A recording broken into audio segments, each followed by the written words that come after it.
Yahoo, minasan. Welcome back again with Mr. K di sini.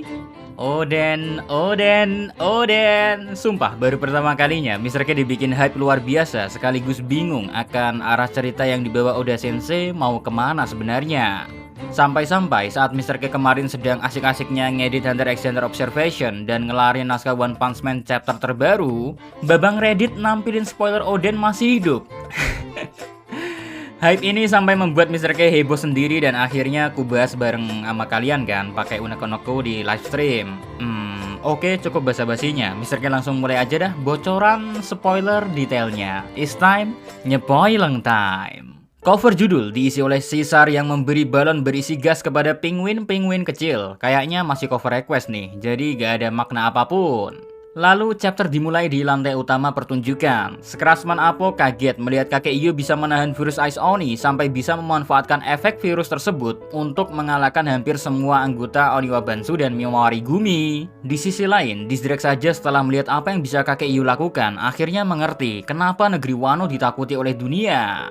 Kembali ke kakek Iyo dan Omasa yang sedang duduk pasrah menunggu Yatape dan Yakuza lain memenggal lehernya. Bagaimanapun, Yatape dan Yakuza lain masih menangis haru dan ragu mengayunkan pedang. Mereka masih menunggu sebuah keajaiban. Sementara itu, di dekat sini, para bawahan kroco-kroco Kaido sedang memohon pada Queen agar menolong mereka dari virus Ice Oni. Si Queen bukannya menolong, malah jengkel sama bawahan kroco-kroco ini. Dengan bilang pada mereka kalau Pleasure sangatlah gak guna, hanya bisa tertawa. Waiter pun juga begitu, tambah gak guna lagi karena udah gak ada buah smile. Jadinya virus Ice Oni adalah masterpiece dari Queen sendiri yang dibuatnya untuk meningkatkan kekuatan Pleasure dan Waiter. Ketika mereka jadi Ice Oni, kekuatan mereka lebih berguna buat Beast Pirates karena pasukan selalu bisa ditambah dan diganti. Gak cuma bawahannya sendiri yang dihina Queen ya. Nih All-Star juga menghina para samurai yang telah membuang-buang waktunya melindungi Chopper. Queen juga bilang kalau Chopper adalah bajak laut sama seperti Queen. Jadi menurutnya Chopper bakal kabur sendirian membawa vaksin untuk dirinya sendiri karena sudah jadi hal lumrah bajak laut selalu berkhianat.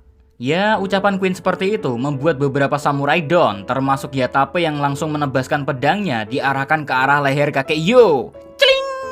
Untung Chopper menahan pedang Yatape tersebut tepat waktu. Chopper pun langsung memberikan vaksin pada kakek Yo. Sementara itu di ruangan sebelumnya ketika Chopper bikin vaksin sama Miyagi dan Tristan, ada sebuah meriam meluncur dari sana yang mengarah ke tempat di mana virus Ice Oni tersebar. Meriam tersebut guys meledak. Boom! Ledakannya menghasilkan awan jamur yang berbentuk wajah Chopper. Wah, bayanginnya aja keren nih, gak sabar lihat manganya.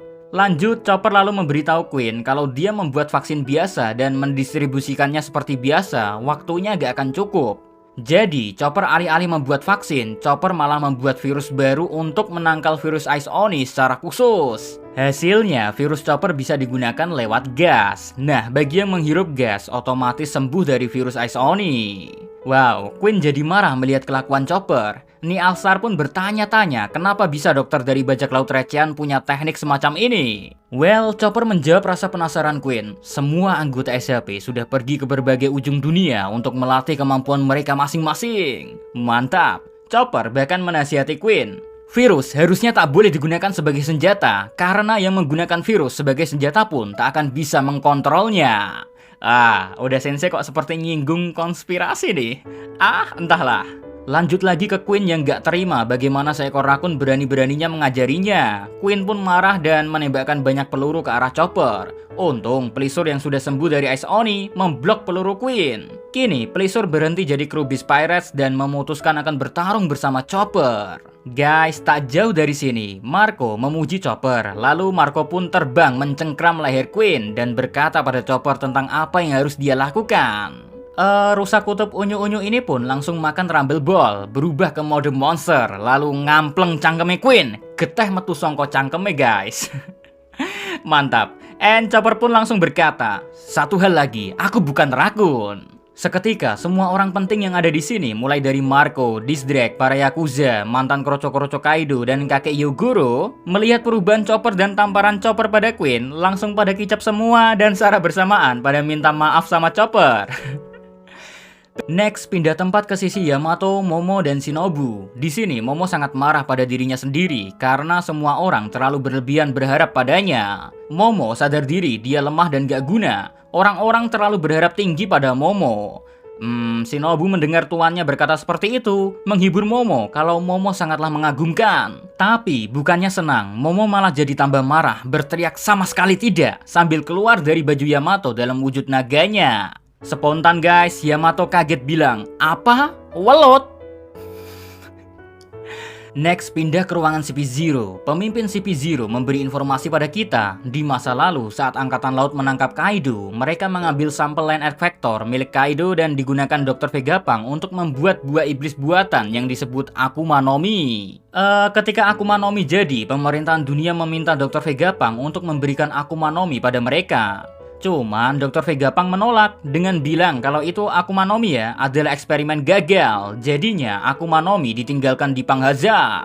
Lalu anggota CP0 lain penasaran kenapa sang pemimpin CP0 membawa-bawa masalah ini tiba-tiba. Guys, pemimpin CP0 menjawab, Punk Hazard sudah meledak dan aku berharap Akuma no Mi juga ikut hancur gara-gara ledakan tersebut. Tapi menurut laporan G5, salah satu fasilitas di Punk Hazard masih aktif setelah ledakan besar terjadi. So, kemungkinan ada harapan Akuma no Mi masih ada. Ya, setidaknya aku lega, buah iblis buatan Dr. Vegapunk adalah eksperimen gagal.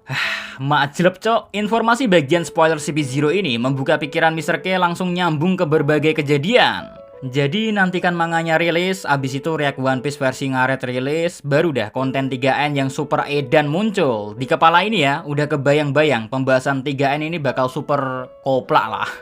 Lanjut ke bagian akhir spoiler, ke ruangan para Akazaya berada. Semua Akazaya telah terbangun dan mereka semua pada penasaran. Siapa yang telah merawat luka-luka yang dialami para Akazaya? Kawamatsu berpikir dia melihat sosok tersebut, tapi pastinya yang dia lihat adalah mimpi. Gak mungkin itu bisa terjadi. Sedangkan Kinemon yang tak mau ambil pusing akan sosok yang merawat lukanya, malah mengajak semua Akazaya untuk segera bangkit. Pertarungan masih berlanjut, jadi harus pergi dari ruangan ini untuk membantu yang lainnya. Lalu, tiba-tiba saja ada sosok bayangan muncul keluar dari pintu. Sesosok misterius yang berkata, "Well, kelihatannya kalian semua dalam kondisi yang parah."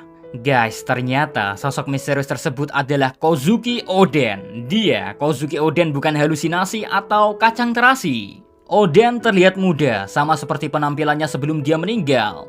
Dia juga membawa dua katana yang bukan Enma maupun Ame no Habakiri. Oden pun melanjutkan ucapan, "Aku merindukan kalian semua. Kelihatannya kalian bertambah tua ya." Para Akazaya dan kita fans One Piece bangkotan menjawab, "What? Oden sama?"